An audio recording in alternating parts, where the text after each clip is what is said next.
Success is something you attract by becoming an attractive person.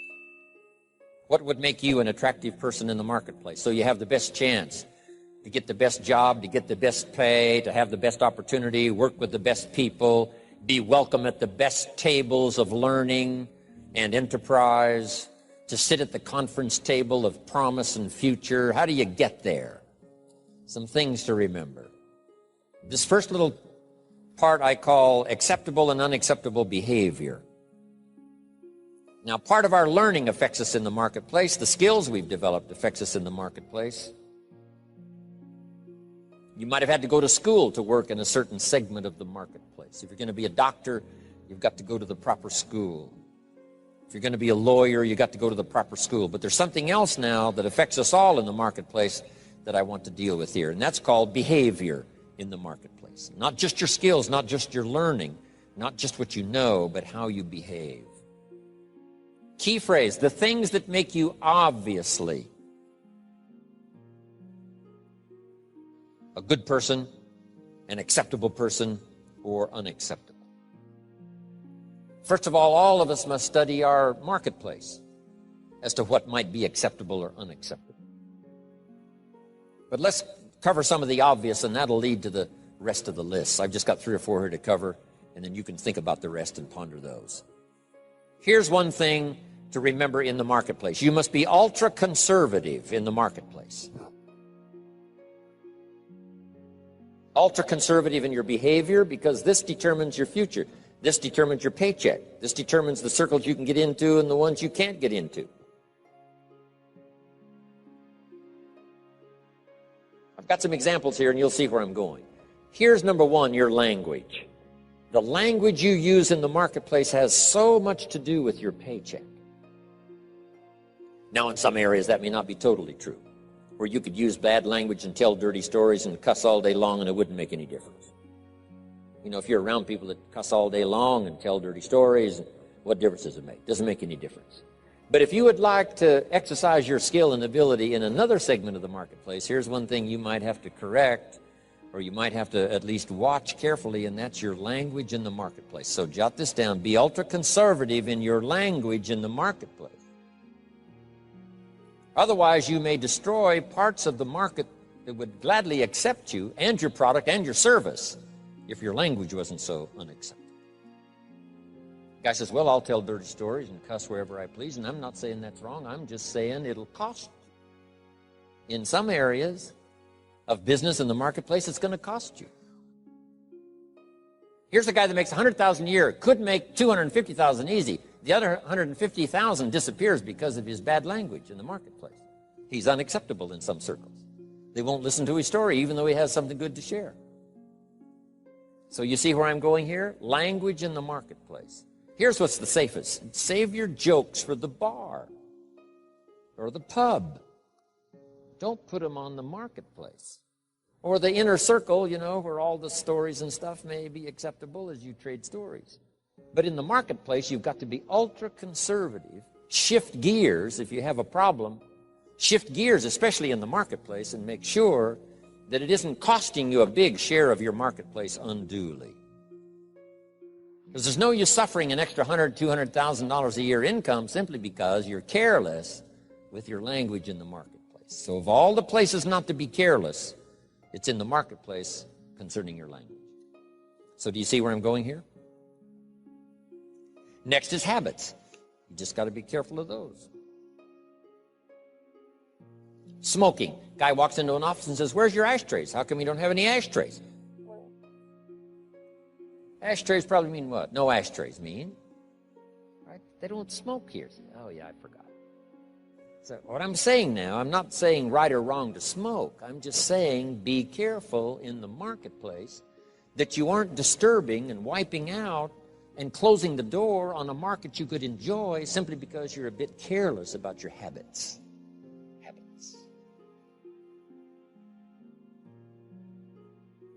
Now, I don't smoke, so I don't have this challenge for me, except a fine cigar after a unique meal.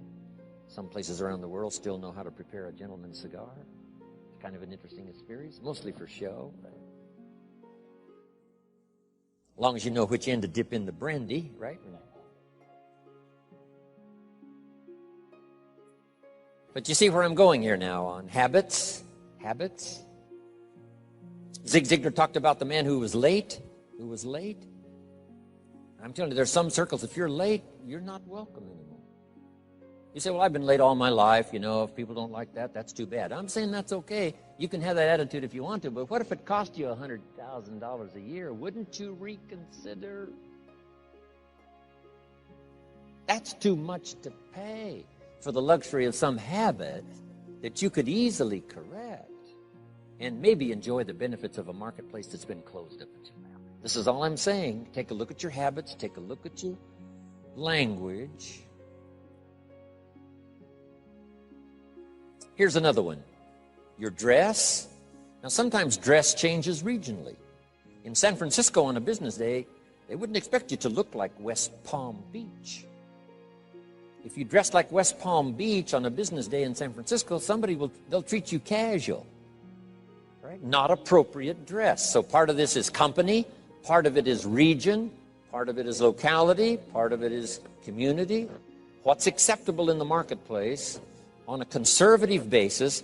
What would be acceptable to everyone in San Francisco? To be dressed conservatively.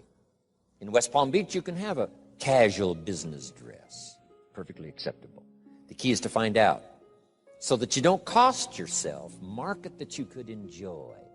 You don't cost yourself customers that you could have. You don't cost yourself people that would gladly join and be part of it. It can be for these difficulties. I had to learn some of this stuff. All of us have to learn the social graces and what's acceptable. White socks don't go with the black tuxedo. I mean, some things you just have to learn. What if a guy called on farmers in his tuxedo? See, the word would spread. You should see this clown. So now that's the severe side, but here's what I'm asking you. Check your dress, check your clothes, check your attitude, check your behavior, check your language, check your habits, especially in the marketplace where you get paid. No use slamming the doors you don't need to slam. No use shutting off opportunity that you don't need to shut off by not considering some of these things, okay? One more I found important. Make your employer, not your banker. I wondered why a few opportunities I lost because too quickly I asked for a raise. I'd only been there a month, and I said, could I have an advance?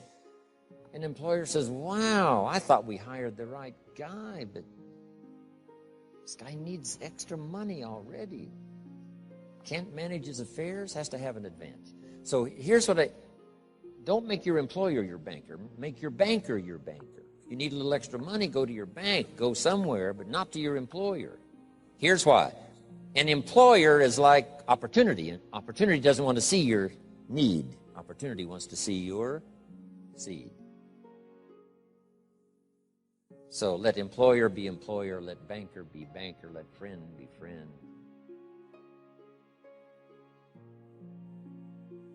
I found it was a bit unwise to make a friend a banker or a relative a banker. Do you know why you go to a minister to discuss certain things? So that he won't disclose it to the marketplace. And you go to your doctor to disclose it so he won't disclose how weak and sickly you might be. So you don't bring your sickness to the marketplace and talk about it. Talk that over with your doctor. Talk over your maladies and your problems to your doctor. So jot this down. It's called show your seed and hide your need. In the marketplace especially.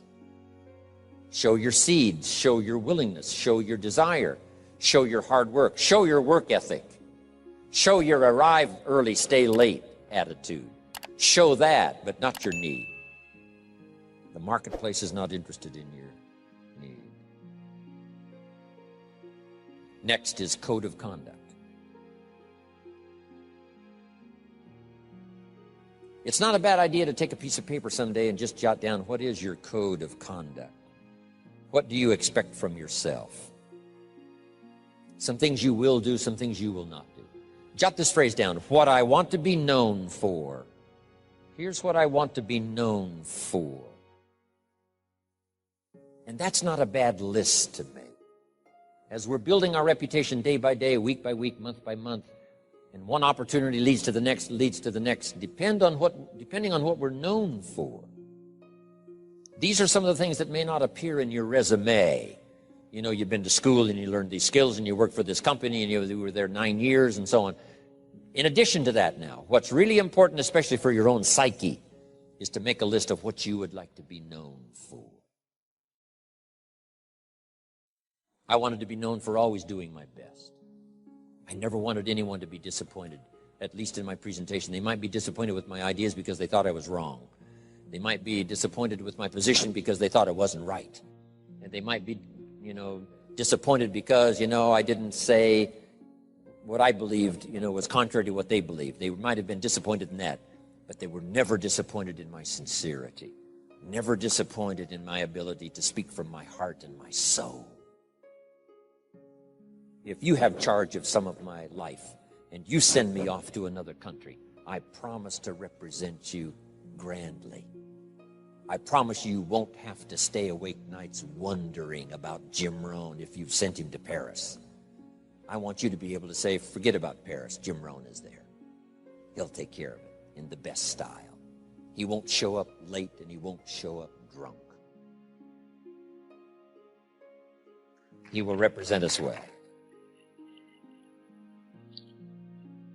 So have you got that good question now? What do I want to be known for? I want to be known for being on time. I want to be known for staying late. I want to be known for not ignoring anyone. I want to be known for my unique ability in conversation as well as presentation. I want to be known for the fact that I care for kids as well as adults. I want to be known for the company's interest as well as my own. I want to be known for one who helps to feed the goose that lays the golden eggs. I want to be known. I want to be known for my leadership skill. I want to be known for my attitude. I want to be known. What would that list be if you were to make it? Here's what I want to be known for. Sometime in the privacy of your own thoughts, away somewhere, just work on that list. Here's the reputation I want to build. Now, here's what's next under personal development. Under personal development, develop these 5 abilities.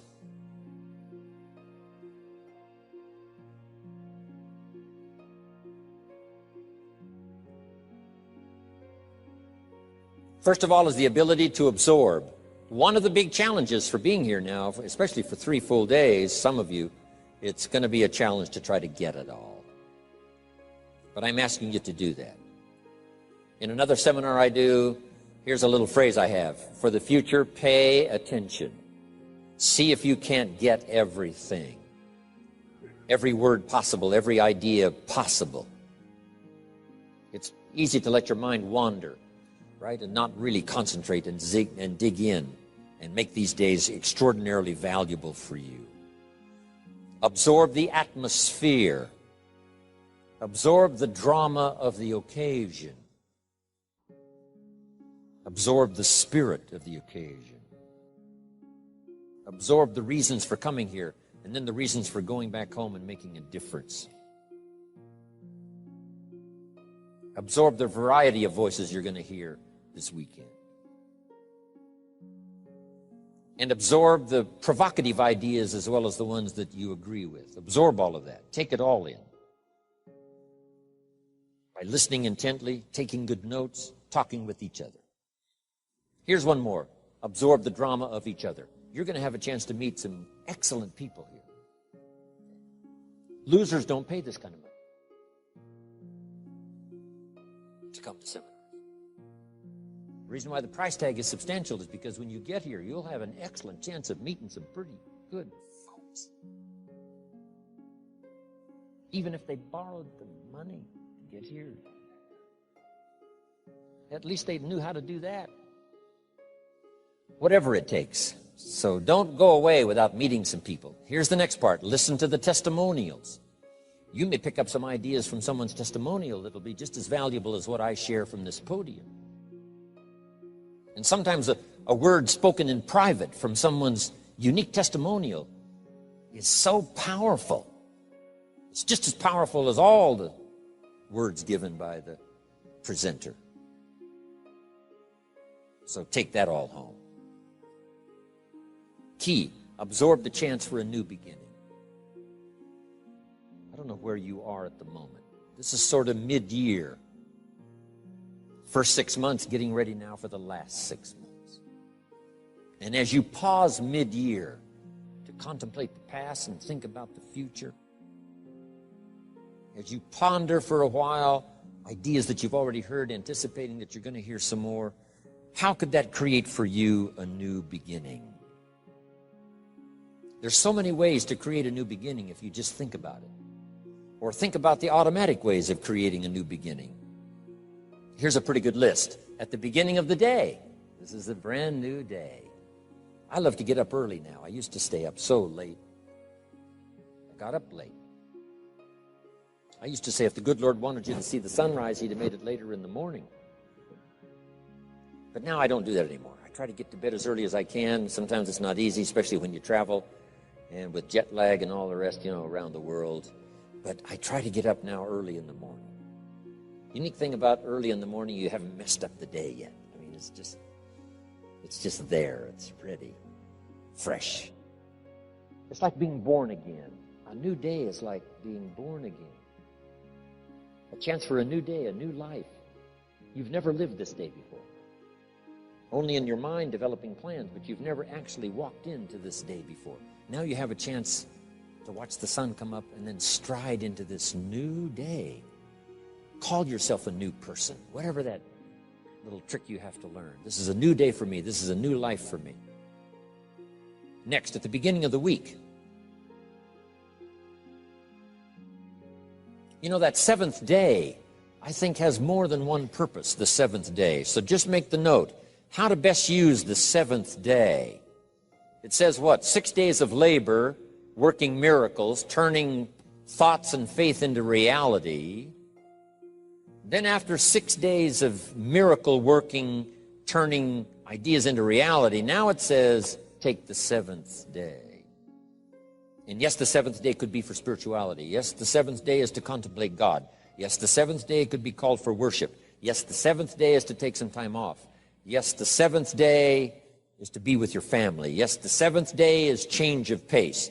But here's a good idea for the seventh day. To go back over the last 6 and get ready for the next 6. You just pause that seventh day. Because I have another little piece on that in this list of 5. And maybe now mid-year, having come here for this weekend, mid-year, you can think of ways to gather up what's happened to you since the first of the year till now. The drama, the disappointments, the highs and the lows and the mixture and the stock market and whatever's happened to you, these 6 months, and say, I'm going to go home and create a new beginning. I'm not going to be the same again after this weekend. You can conclude that, and I promise you, the days can be so extraordinary, you won't be able to believe it. So absorb everything. Take it all in. Don't miss anything. The sound, the music, the sights, the atmosphere. My friend Bill Bailey has this extraordinary gift. He doesn't miss anything. Better for him to go to Acapulco, come back and tell you about it, than it is to go yourself.